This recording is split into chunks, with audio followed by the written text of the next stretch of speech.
Salut à tous, c'est Contraste. Alors aujourd'hui, oui, je relance la chaîne YouTube, mais je vais modifier beaucoup de choses. Pour commencer, ça s'appelle plus tuto rapide, mais Contraste, comme vous pouvez le constater. Je vais également modifier l'icône de la chaîne ainsi que la bannière de la chaîne, et je vais vous montrer un petit peu comment je fais tout ça. Et comme ça, vous pourrez vous inspirer de ce que je fais pour créer votre propre chaîne YouTube. On y va? J'avais vraiment une tête de con. On y va?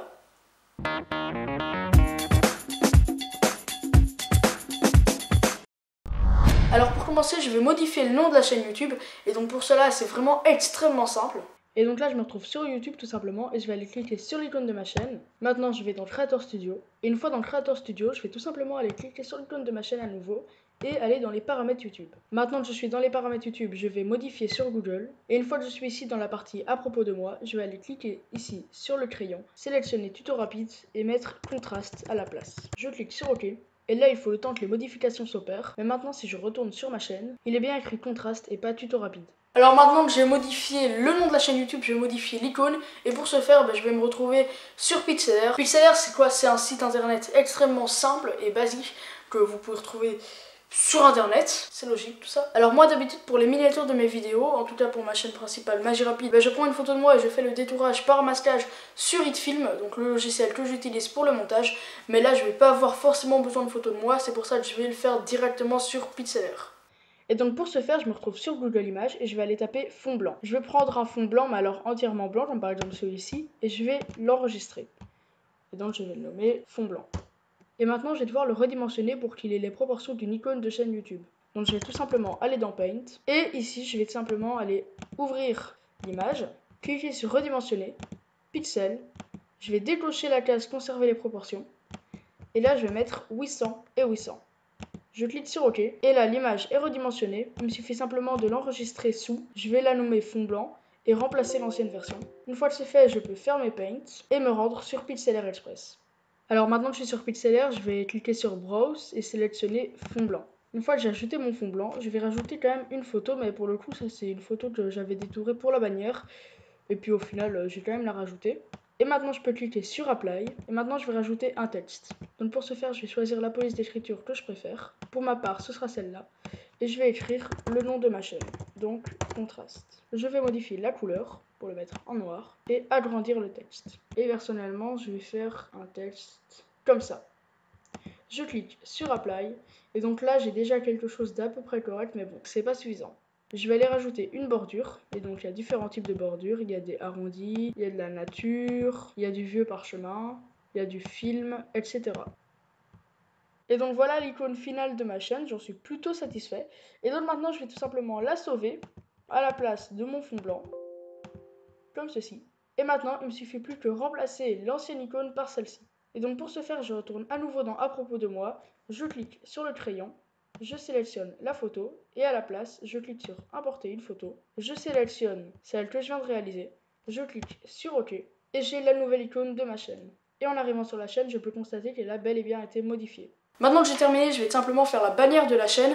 Et donc pour ce faire, je vais plutôt prendre une photo de moi parce que voilà, la bannière c'est plus ou moins la première chose qu'on voit quand on arrive sur la chaîne. Alors je dis pas du tout que j'ai envie que les gens fassent un infarctus en voyant ma tête tout de suite en arrivant sur la chaîne, c'est pas du tout ça que je dis. Et voilà, moi je trouve ça plutôt important, après chacun ses goûts. Alors pour ce faire, on se retrouve sur le site de Pixlr et on va ouvrir Pixlr Editor. Et donc c'est plus le même Pixlr, c'est la version Editor. On va ouvrir une image à partir de l'ordinateur. Et cette image, ce sera un patron que vous pourrez retrouver dans la description. Un patron qui va en fait nous donner toutes les proportions d'une bannière. Donc là, c'est les proportions pour la télé, là, c'est les proportions pour l'ordinateur, je crois. Ça, c'est les proportions pour la tablette, et ça, c'est les proportions pour le mobile. Et c'est donc la plus petite proportion qui puisse exister. Alors une fois qu'on a ce patron qui va nous servir de base pour notre bannière, maintenant on va chercher des images. Mais vous inquiétez pas, on verra plus le patron à la fin, mais je pense que vous l'aurez compris. Alors on va se diriger dans Calque, ouvrir l'image en tant que calque, et moi je vais sélectionner l'image que je souhaite.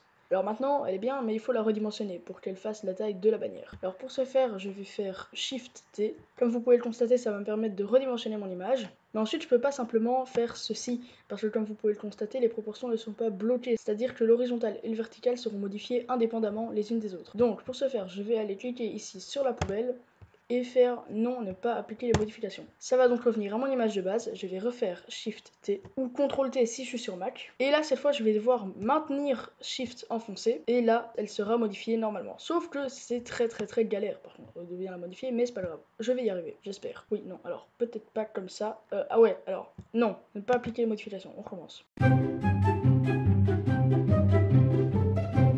Et voilà, là je l'ai bien redimensionné, je vais donc la placer à l'endroit où je le souhaite. Je clique sur oui. Mais attention, il ne faut pas que j'oublie, ça ne doit pas dépasser ici la limite, car sinon si vous regardez la bannière sur mobile, ce sera coupé. Par exemple, si je le mets complètement ici, on ne verra que la partie à gauche de la limite. Donc je vais bien le replacer comme ceci. Et là c'est bon.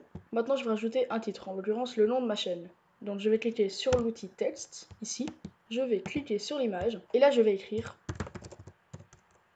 contraste. Maintenant, je vais agrandir ce contraste et je vais le mettre, moi, à 208, plus loin. Et maintenant, je vais modifier la police, donc il y a toutes sortes de polices différentes, bien évidemment. Moi, celle qui me correspond le mieux, c'est celle-là. Je clique sur OK, je retourne sur l'outil de déplacement et je replace mon texte ici. Alors maintenant, je vais lui rajouter un contour blanc. Donc pour ça, je vais faire clic droit sur mon texte, style de calque. Et là, je vais cocher lueur externe. Et je mets la dureté à 10 et la couleur en blanc. Ensuite, je peux modifier la taille si je le souhaite, mais bon, moi je vais la laisser à 6, ça me convient parfaitement. Et je clique sur OK. Ce que je vais faire maintenant, c'est que je vais faire un sous-titre en bas qui dit un petit peu ce que je fais sur ma chaîne. En l'occurrence, des tutoriels de montage et des astuces, aussi bien de cinéma que des astuces YouTube comme la bannière, l'icône, comme je suis en train de le faire actuellement. Donc je reclique sur l'outil texte, je reclique un peu partout dans l'image. Et là, j'écris production, montage, astuce YouTube. Je vais évidemment rendre le texte plus petit, par exemple à 50. Je resélectionne l'outil de déplacement et là, je le place où je le souhaite. Là, je trouve que le texte est un petit peu petit encore, donc je vais resélectionner l'outil texte, cliquer sur mon sous-titre et mettre la taille à plus ou moins 50. 50, c'est bon. Je reclique sur OK, je resélectionne mon outil de déplacement et je le place ici. Je vais plutôt mettre ce sous-titre en blanc, donc je clique sur couleur et je déplace ça sur le blanc. Je clique sur OK et c'est bon. Alors maintenant, je vais me retrouver sur Google Images et je vais chercher une image de caméra parce que le thème de ma chaîne, c'est quand même avant tout l'audiovisuel. Alors, petite astuce qui est très peu appliquée mais très pratique, si vous allez dans Outils, Couleurs, Transparent, vous verrez que derrière votre image, il y aura des petits carrés gris et blancs. En fait, ça signifie que le fond est transparent, que c'est un calque. Donc si vous mettez l'image par-dessus, il n'y aura aucun fond. Je pourrais choisir cette image de caméra qui est en fait la caméra que je pourrais jamais acheter, mais je vais plutôt rechercher une silhouette de cadreur. Après, je vous conseille plutôt de taper caméraman au lieu de cadreur, même si c'est pas le meilleur terme, ça vous donnera quand même beaucoup plus de résultats. J'ai choisi l'image que je préférais, je vais faire clic droit, enregistrer l'image sous, je la nomme, j'enregistre et je peux retourner dans Pixlr Editor. Je vais de nouveau cliquer sur calque, ouvrir l'image en tant que calque, je vais sélectionner ma silhouette de cadreur, je la mets dans le logiciel, je fais CTRL T et je la redimensionne. Une fois que c'est bon, je clique sur appliquer les modifications et j'ai un semblant de bannière. Alors maintenant je rajoute une image de fond, sauf que évidemment je vais la placer en arrière-plan. Donc pour ce faire c'est très simple, je la sélectionne et je vais la placer en dessous du premier calque mais au-dessus de l'arrière-plan, donc patron bien évidemment. Alors maintenant, comme vous pouvez le constater, on voit pas très bien qu'il est écrit production montage astuce YouTube, donc je vais de nouveau le sélectionner, faire clic droit, style de calque, lueur externe, mais cette fois je vais la mettre en noir et la dureté à 10. Alors maintenant que j'ai ma bannière, je vais aller dans fichier, enregistrer ou alors CTRL S, je vais la nommer bannière, je mets la qualité à 100, je clique sur OK, je l'enregistre et c'est bon.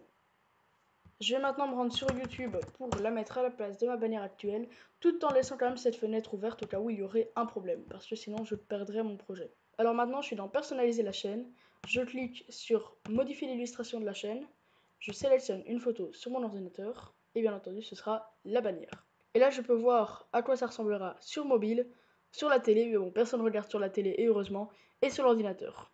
Je peux sélectionner, et voici la nouvelle bannière de ma chaîne YouTube. Fin de la vidéo, j'espère qu'elle vous aura plu, qu'elle vous aura aidé, qu'elle vous aura servi. J'espère aussi qu'elle était claire. Si vous avez ne serait-ce que la moindre question, dites-la dans les commentaires et je vous répondrai bien évidemment. J'espère aussi qu'elle était claire. Si vous avez la moindre question, dites-la moi dans les commentaires et je vous répondrai bien évidemment. Bien évidemment. Pourquoi bien évidemment? J'espère aussi qu'elle aura été claire. Si vous avez la moindre question, dites-la moi dans les commentaires et je vous répondrai. Yes. Si vous avez un problème avec Film, Express ou Pro, dites-le moi dans les commentaires, comme ça je le ferai dans un prochain tutoriel. Et maintenant que je vous étudie, Et maintenant que je vous étudie. Et maintenant que je vous ai tout dit, yes, je m'en vais.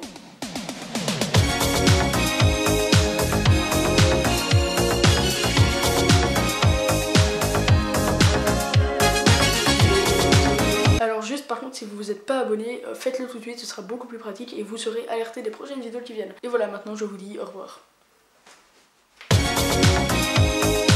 Pour de bon.